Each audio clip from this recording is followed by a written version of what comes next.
ছাত্রছাত্রী, আজকের এই ভিডিওটিতে আমরা পদার্থের কঠিন অবস্থা থেকে যত রকমের প্রবলেমগুলো আসছে এই প্রবলেমগুলো আমরা একটু আলোচনা করব। তাহলে শুরু করি। আলোচনা করার আগে ওই চ্যাপ্টারটা থেকে যে গুরুত্বপূর্ণ সমীকরণগুলো আছে আমি এক জায়গায় করে রেখেছি, সমীকরণগুলো একটু মাথায় রাখতে হবে। যেমন প্রথম সমীকরণ, ডাব্লিউ গ্রাম পরিমাণে কণার সংখ্যা কত, এটা আমাদের লাগবে, এটা ক্লাস 11-এর কনসেপ্ট। ডাব্লিউ গ্রাম পরিমাণে কণার সংখ্যা হচ্ছে W into N by M. আমরা কণার সংখ্যা পেলাম, এটা ডাব্লিউ বাই এম কে আমরা মোল সংখ্যা বলি, এন ইন্টু এন মোল সংখ্যা আকারেও লিখতে পারি। এবং ডাব্লিউ গ্রাম পরিমাণে কোষের সংখ্যা W into N by Z into M, অর্থাৎ যে কণার সংখ্যাটা আমরা পেয়েছি কণার সংখ্যাকে একক কোষে উপস্থিত কণার সংখ্যা দিয়ে ভাগ করে দেব, তাহলে আমরা পেয়ে যাব। আবার যদি জিজ্ঞেস করে একক কোষের ভর কত, তাহলে আমরা একটি কণার ভরকে একটা কোষে যতগুলো কণা থাকবে সেই কণার সংখ্যা দিয়ে গুণ করে দেব কণার ভরকে, তাহলে আমরা পেয়ে যাব। তাহলে জেড আর একটি কণার ভর আমরা জানি এম বাই এন, তাহলে এইটা হচ্ছে একক কোষের ভর। প্রথম টাইপের অঙ্কগুলোতে আমরা এই ধরনের অঙ্কগুলো করব এই সমীকরণ থেকে, একটা দুটো তিনটা শুরু করি, তারপরে ঘনত্ব থেকে যাব, তখন ঘনত্বের সমীকরণগুলো আমি বলছি। তাহলে টার্মগুলো মাথায় রাখবো। ডাব্লিউটা হলো ওজন, পদার্থের ওজন, এনটা হলো অ্যাভোগাড্রো সংখ্যা, এমটা হলো পদার্থের আণবিক ভর, ছোট হাতের এন মোল, জেডটা হলো কি একক কোষে মোট কণার সংখ্যা, ঠিক। আর এই সমীকরণটা একটু দেখিয়ে দিই, আমরা জানি এগুলো। রো মানে ঘনত্ব সমান Z M by N A cube. Packing দক্ষতা আমরা জানি পদার্থের কণা কর্তৃক মোট আয়তনের পরিমাণ, একটা কণার আয়তন এইটুকু 4/3 পাই আর কিউব। আর তার সঙ্গে যদি এই একক কোষটা বিভিন্ন রকম হলে তার কণার সংখ্যাটাও বিভিন্ন হয়, যেখানে জেড সমান বিভিন্ন হতে পারে, তাহলে সেটা দিয়ে গুণ করে দিব বাই বাহু কিউব, মানে একক কোষের আয়তন, মোট আয়তন। এইভাবে প্যাকিং দক্ষতা বার করব। তারপরে চতুস্তলকীয়। শুরু করি প্রথম টাইপ 1-এর অঙ্কগুলোর ক্ষেত্রে। তাহলে টাইপ 1-এর মধ্যে আমরা আগে ম্যাথামেটিক্যাল ইকুয়েশন যা লাগবে লিখে রাখি। ডাব্লিউ সমান পাবো কি, ডাব্লিউ গ্রাম পরিমাণে কণার সংখ্যা, কণার সমান আমরা পেলাম W into N by M, ঠিক। ডাব্লিউ গ্রাম পরিমাণে কোষের সংখ্যা তাহলে কত, কণার সংখ্যাকে কোষে উপস্থিত কণার সংখ্যা দিয়ে ভাগ করে দেব জেড দিয়ে, তাহলে ডাব্লিউ গুণিত N by Z into M, তাই না। একক কোষের ভর কত, একটি কণার ভর যা, সেটাকে জেড দিয়ে গুণ করে দেব একটি কণার ভর, তাহলে কোষের ভর আমরা এখান থেকে পেয়েছি, একটা কণার ভর জানি এম বাই এন, আর কোষে উপস্থিত মোট কণা সংখ্যা জেড, এটা দিয়ে গুণ করে দেবো, কোষের ভর পেয়ে যাব। এই সমীকরণগুলো একটু মাথায় রাখবো। শুরু করি 1 নম্বর। অর্থাৎ কি বলেছে কোশ্চেনটা, একটি মৌলের পারমাণবিক ভর এম বলে দিয়েছে এবং মৌলটির এক্স গ্রাম পরিমাণে কতগুলি একক কোষ থাকবে যদি কোষটি এফসিসি হয়। তাহলে এইখান থেকে আমরা প্রবলেম যেটা করছি সলভ করব, সেইখানে বলেছে কোষটি কি প্রকৃতির, কোষটি এফসিসি প্রকৃতির, তাই না। তাহলে এফসিসি হলে এর মধ্যে উপস্থিত কণা সংখ্যা কত, জেড সমান 4। মৌলটির পারমাণবিক ভর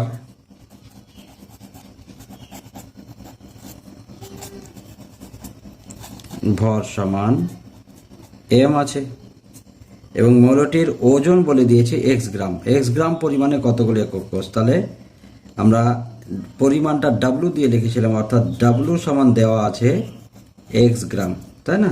তাহলে ডাব্লু গ্রাম পরিমাণে কোষের সংখ্যা কত, সমীকরণ আমরা লিখে রেখেছি। তাহলে ডাব্লু গ্রাম পরিমাণে কোষের সংখ্যা হবে ডাব্লু গ্রাম পরিমাণে কোষের সংখ্যা হবে, সমীকরণটা কি, W into N by Z M, তাই না? ডাব্লিউর পরিমাণ কত দেওয়া আছে, এক্স,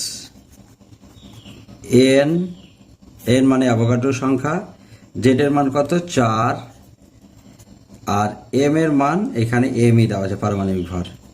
তাহলে কত পেলাম, এটা 4। তাহলে আমরা পেলাম এক্স এন বাই 4m, তাই না? এইটাই হচ্ছে একক কোষের সংখ্যা ডাব্লিউ গ্রাম পরিমাণে। ক্লিয়ার? এইভাবে আমরা এই ধরনের অঙ্কগুলো করব। দেখব যে যখন কোষের সংখ্যা বার করতে বলবে বা কণার সংখ্যা বার করতে বলবে, নিশ্চয় তাদের এই টার্মগুলো দিয়ে দিবে।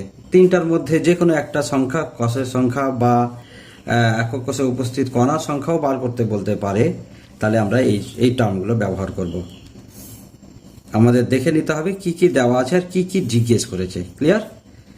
এই ধরনের অঙ্কগুলো আছে। এবার একক কোষ থেকেই আরেক ধরনের অঙ্ক আছে, আমরা ওটাকে টাইপ 2 বলে লিখছি। টাইপ 2 খুব ইম্পর্টেন্ট। এখানে বলছে আমরা জানি একক কোষগুলো বিভিন্ন রকমের হয়, সরল একক কোষ, দেহকেন্দ্রিক একক কোষ বা এফসিসি হয়, তাই না? সরল একক কোষ এসসিসি, সিম্পল সরল একক কোষের ক্ষেত্রে মোট কণা সংখ্যা কত, এটার ক্ষেত্রে আমরা জানি জেড সমান 1। দেহকেন্দ্রিক বডি সেন্টারের ক্ষেত্রে বিসিসির ক্ষেত্রে মোট কণা সংখ্যা হয় 2, এবং এটা কীরকম, এক কোণাতে থাকে আর দেহকেন্দ্রে থাকে, যার জন্য মোট কণা সংখ্যা আমরা কত পাই, জেড সমান 2। আর এফসিসির ক্ষেত্রে আমরা জানি পৃষ্ঠ কেন্দ্রিকের ক্ষেত্রে প্রত্যেকটা পৃষ্ঠের সঙ্গে কোণার জন্য 1 এবং পৃষ্ঠের জন্য 6 গুণিত 1/2, দ্যাট মিনস টোটাল 3 আর 1 4, তাই না? এইখান থেকে ম্যাথামেটিক্যাল প্রবলেমগুলো দেয়। একটা কোশ্চেন বলি। কোশ্চেনটা হলো, দুটি মৌলের এক্স ও ওয়াই ঘনকাকার কঠিন কেলাস গঠন করে। ওয়াই পরমাণুগুলি ঘনকের প্রতিটি কোণে এবং এক্স মৌলটি দেহ কেন্দ্রে অবস্থান করে। জগটির সংকেত নির্ণয় করো। তাহলে ওয়াই এর কণা সংখ্যা এবং এক্স এর কণা সংখ্যা আমরা এখান থেকে বার করে নিয়ে অনুপাত বার করব, সমীকরণের আমরা ইকুয়েশন পেয়ে যাব।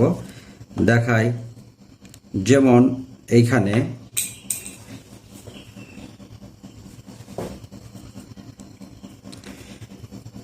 প্রবলেমের ক্ষেত্রে কি আছে, ওয়াই পরমাণুগুলি ঘনকের প্রতিটি কোণে। তাহলে আমরা জানি ঘনকের 8টা কোণে 8 ইন্টু, তাহলে ওয়াই এর কণার সংখ্যা, ওয়াই এর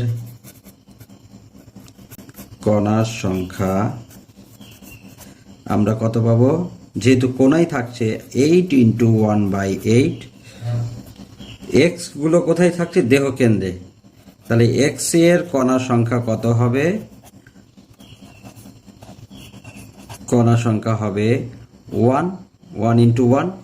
তাহলে এক্স ও ওয়াই এর অনুপাত কত, অতএব আমরা জানি এক্স ইজ টু ওয়াই সমান 1, এটা কাটলে 1 ছিল, 1:1। তাহলে সংকেত কি, অতএব যৌগটির সংকেত হলো বা কেলাসের সংকেত হলো সংকেত এক্স ওয়াই। ঠিক এইভাবে আমরা সংকেত নির্ণয় করব।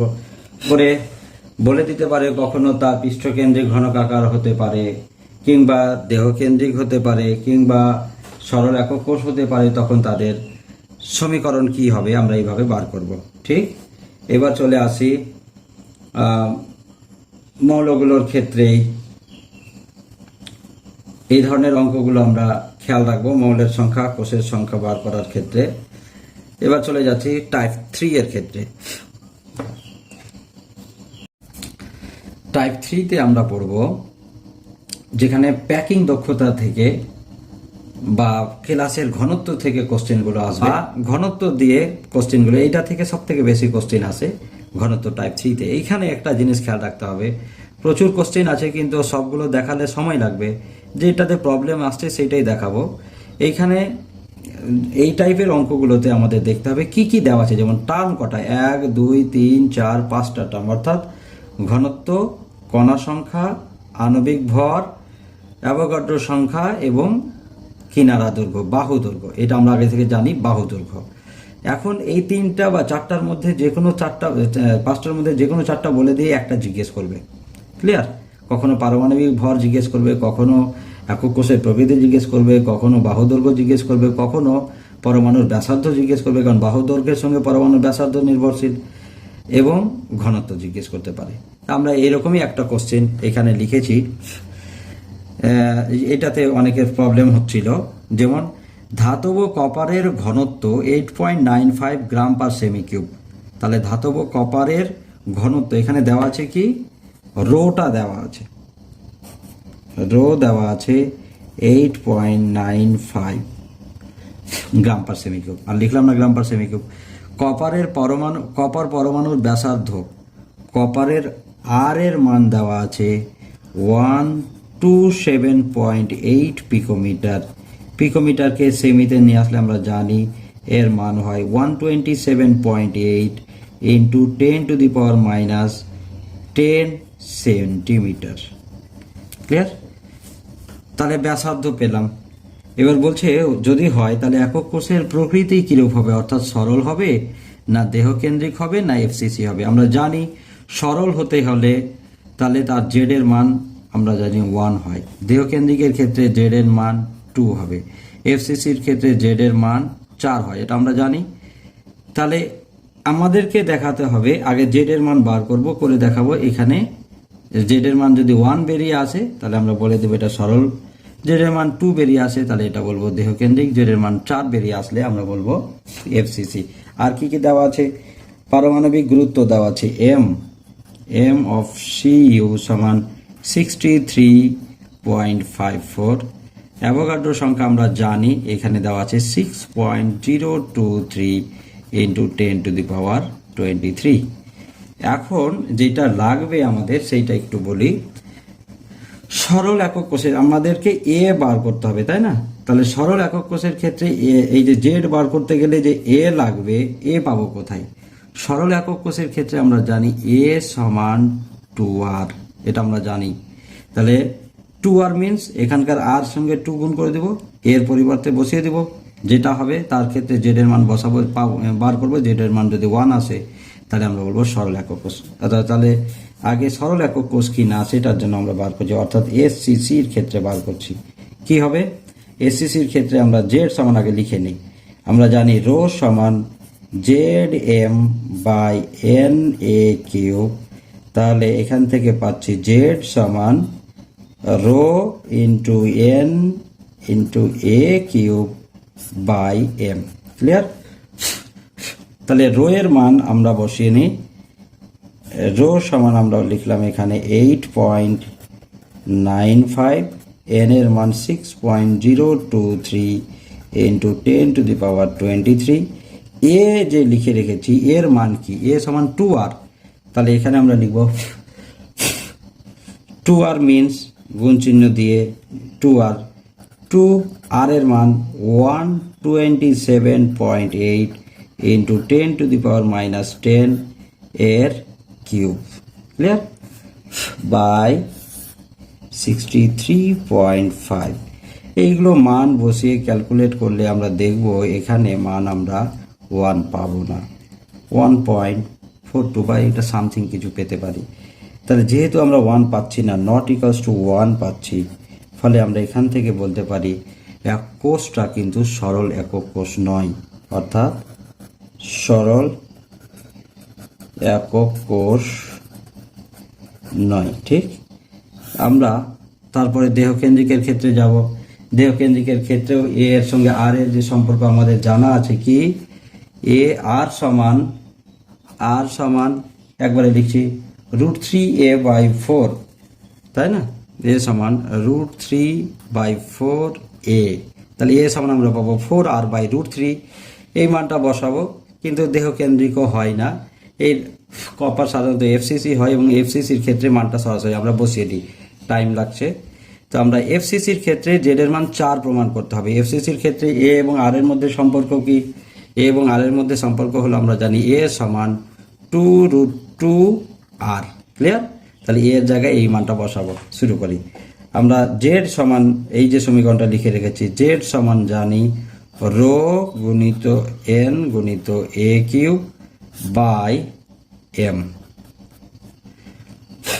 তাহলে রো এর মান 8.95, এন এর মান 6.023 ইন্টু 10⁻23, এর মান 2√2r হিসাবে লিখব। 2√2r সমান হচ্ছে 127.8 ইন্টু 10⁻−10 এইটার কিউব, তাই না, বাই 63.5 করলেই আমরা এখানে জেড এর মান 4 পেয়ে যাব। যেহেতু 4 পাচ্ছি, ফলে আমরা এখান থেকে বলতে পারছি একক কোষটি, অতএব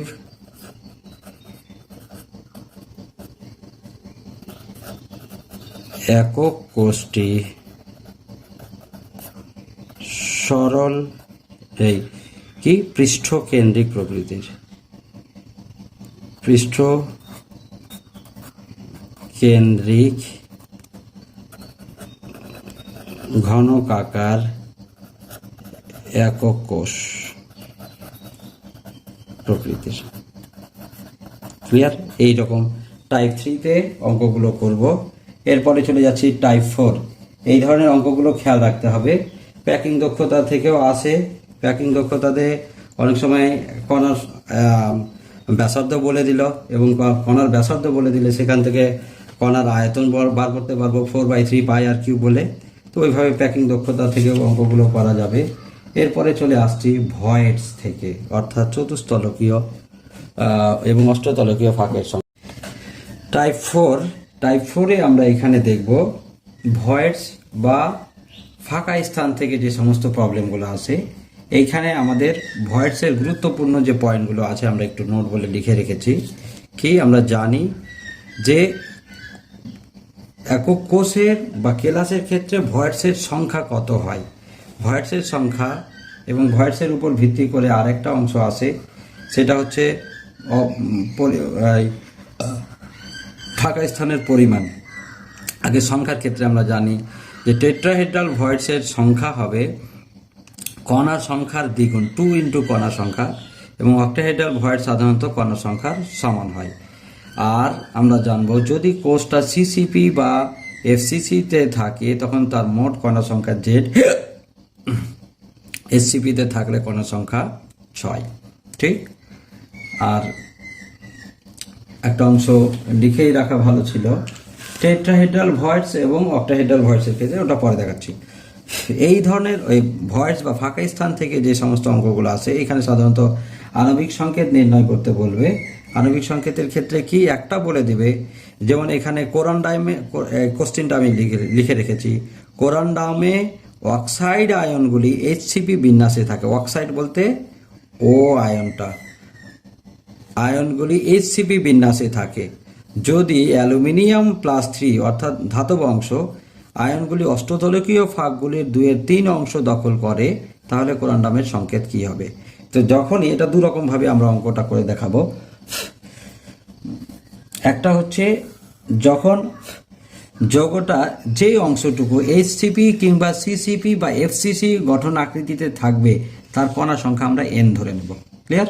তাহলে এইখানে অক্সাইড আয়নগুলি এইচসিপি বিন্যাসে থাকছে, আমরা লিখব যেহেতু অক্সাইড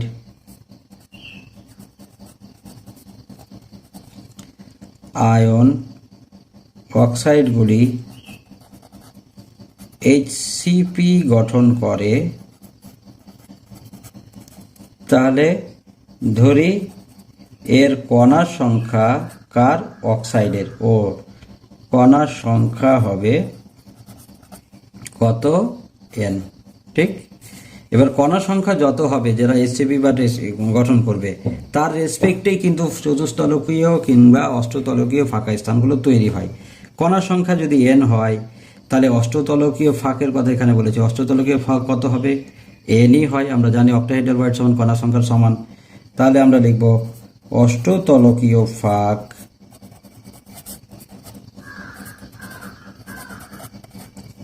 কত হবে? এন। ঠিক। এবার বলেছে অ্যালুমিনিয়াম আয়নগুলি অষ্টতলকীয় ফাঁকগুলির 2/3 অংশ দখল করে। তাহলে অ্যালুমিনিয়াম +3 এর কণা কত হবে? কণা আমরা পাবো অষ্টতলকীয় ফাঁকগুলির 2/3 অংশ, তাহলে এন এই যে ইন্টু 2/3। ঠিক। তাহলে এটা পেয়ে গেলাম 2n/3। অক্সাইড কণা পেয়েছি n আর এটা পেয়েছি 2n/3। তাহলে আমরা অনুপাত বার করি। অতএব অ্যালুমিনিয়াম = O-2 বা ও এর অনুপাত আমরা পেলাম 2n/3 কাটলে আমরা পেয়ে যাব 2:3। অর্থাৎ সংকেতটা কি পেলাম? তাহলে সংকেত আমরা পেলাম Al2O3। ক্লিয়ার? এইভাবে আমরা প্রবলেমগুলো সলভ করব। এইভাবে এই প্রসেসটা বেস্ট। লিগালি যদি আমরা বলি যে এসসিপিতে কণা সংখ্যা কত থাকে, আমরা জানি এইচসিপির ক্ষেত্রে এই জন্য লিখে রেখেছি এইচসিপিতে কণা সংখ্যা থাকে 6। তাহলে যেহেতু অক্সাইড আয়নগুলি এইচসিপি গঠন করছে, 2 নম্বর প্রসেস, অক্সাইড আয়ন করছে কে? অক্সাইড আয়ন এইচসিপি গঠন করে। তাহলে এখানে কি দেখতে পাচ্ছি? অক্সাইডের কণা কত হবে? যেহেতু এইচসিপি করছে কণা সংখ্যা হবে 6। কণা সংখ্যা 6 যদি হয় তাহলে অষ্টতলকীয় ফাঁক কত হবে? অতএব অষ্টতলকীয় ফাঁক পাবো কত? 6, যেহেতু কণা সংখ্যার সমান। তাহলে অ্যালুমিনিয়ামের কণা কত পাবো? অতএব Al+3 এর কণা কি অষ্টতলকীয় ফাঁকের 2/3 অংশ, মানে 6 × 2/3। ঠিক। তাহলে কত হচ্ছে? 3 দুনি 6, কত হলো? 4। তাহলে অনুপাত অতএব Al+3:O সমান হচ্ছে অ্যালুমিনিয়ামের 4 আর ওটা হচ্ছে 6, তাই না? তাহলে 2 দিয়ে কাটলে 2, এটা হচ্ছে 3। অতএব সংকেত Al2O3। এইভাবেও অঙ্ক করা যায়, এভাবেও অঙ্ক করতে পারি আমরা। তাহলে সংকেত নির্ণয়ের ক্ষেত্রে আমি বলবো এই প্রসেসটা ব্যবহার করিস। তাহলে কোথায় কণা সংখ্যা কত আছে সেটা না জানা থাকলেও আমাদের অঙ্কটা হয়ে যাবে। তবে আমি বলবো যে আমাদের জেনে রাখা উচিত সিসিপি এফসিসিতে কণা সংখ্যা থাকে 4, এইচসিপিতে কণা সংখ্যা থাকে 6। এইটা ধরে আমরা অঙ্ক করলে সবথেকে বেটার হয়। তো এইভাবে আমরা টাইপ 4 এর ক্ষেত্রে আণবিক সংকেত নির্ণয় করব। আর একটা অংশ আমরা জানি, এইখানে ছোট্ট কোশ্চেন আছে এমসিকিউ টাইপের, টাইপ 4 এর ক্ষেত্রেই বলে দিতে পারে যে একটা কেলাসের এফসিসি গঠন বা এইচসিপি গঠন করছে। ঠিক।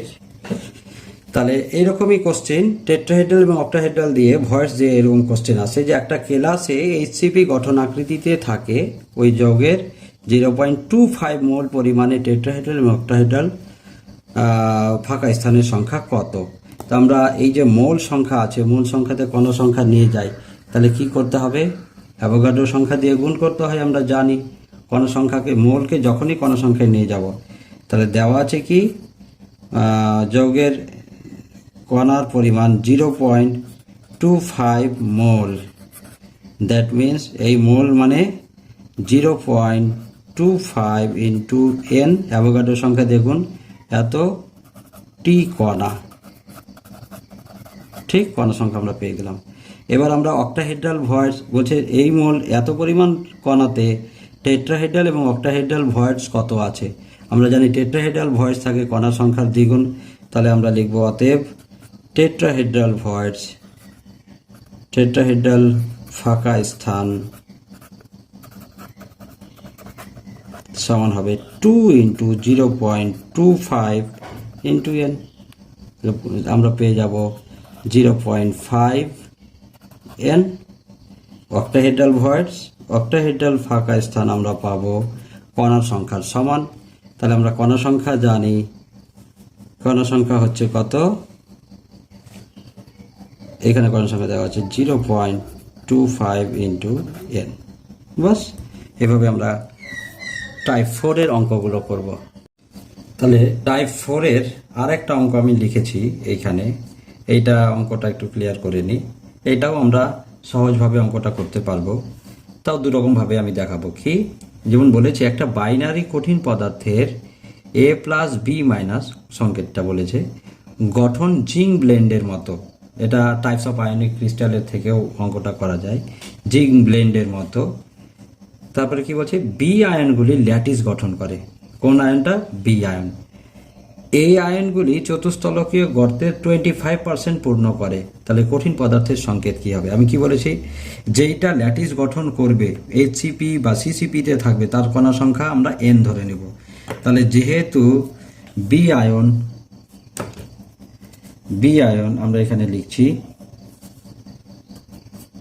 বি আয়নগুলো ল্যাটিস করছে, তাই না? ল্যাটিস গঠন করে। তাহলে ধরি বি আয়নের সংখ্যা কত হবে? এন। তাহলে চতুস্তলকীয়, এখানে গর্তের কথা বলেছে, চতুস্তলকীয় গর্ত কত হবে? চতুস্তলকীয় গর্তের সংখ্যা আমরা পেয়ে যাব 2n। তাহলে 2n এর 25% এ আয়নটা দখল করে। অতএব এ আয়নের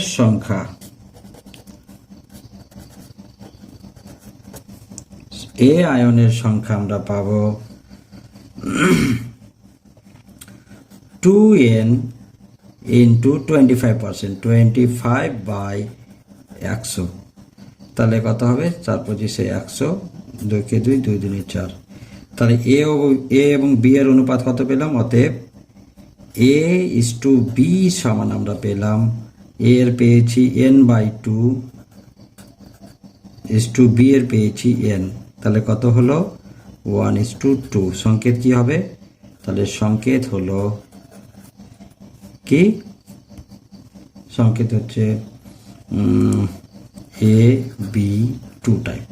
এটাকে জিঙ্ক ব্লেন্ডের গঠন আকৃতি দিয়েও আমরা ব্যাখ্যা করতে পারি। এটা সিসিবি, যেহেতু মোট কণা সংখ্যা 4 হবে, তো 4-এর সাপেক্ষে এটা আমরা কণা সংখ্যা যদি 4 হয় n, তাহলে গর্তের সংখ্যা 4 × 8, তার 25% আছে, তখন অনুপাত বার করবো, হয়ে যাবে। পরের অংশ আমি টাইপ 5-এ লিখে রেখেছি ব্যাসার্ধ অনুপাত থেকে। ব্যাসার্ধ অনুপাতের অংশটা কি, এইখানে আমরা ভিডিওটাতে ভালো করে আলোচনা করেছি এবং এই অঙ্কগুলো আমরা আলোচনা করেছি। যাদের প্রবলেম হচ্ছে তারা ওইখানে পুরো ব্যাসার্ধের অনুপাতের ধারণাটা নিতে পারিস। ব্যাসার্ধ অনুপাতের সূত্রের ওই জায়গায় বলেছিলাম যে একটা যৌগের গঠন আকৃতি কি হবে, টেট্রাহেড্রাল হবে না অক্টাহেড্রাল হবে না ট্রায়াগোনাল হবে, সেটার ক্ষেত্রে বলা হচ্ছিল তাদের ব্যাসার্ধ অনুপাত থেকে আমরা বলতে পারি। ব্যাসার্ধ অনুপাতের মান আমি লিখে রেখেছি, যদি 0.225 এটা লিমিটিং রেডিয়াস রেশিও, এই 0.225 যদি হয় তখন সেটা টেট্রাহেড্রাল গঠন আকৃতি দেখায়। তখন তাদের মধ্যে যে গর্তটা পাবো সেটা চতুস্তলকীয় গর্ত। ফলে চতুস্তলকীয় গর্তের জন্য যে অংশটা প্রযোজ্য সেটা হচ্ছে ব্যাসার্ধ অনুপাতের সূত্র, সেটা হচ্ছে r+/r- সমান 0.225। এটা কার ক্ষেত্রে বললাম? টেট্রাহেড্রাল গর্তের জন্য। অক্টাহেড্রাল গঠন আকৃতি দেখায়, যার ক্ষেত্রে ব্যাসার্ধ অনুপাতটা আমরা পাই r+/r- সমান 0.414।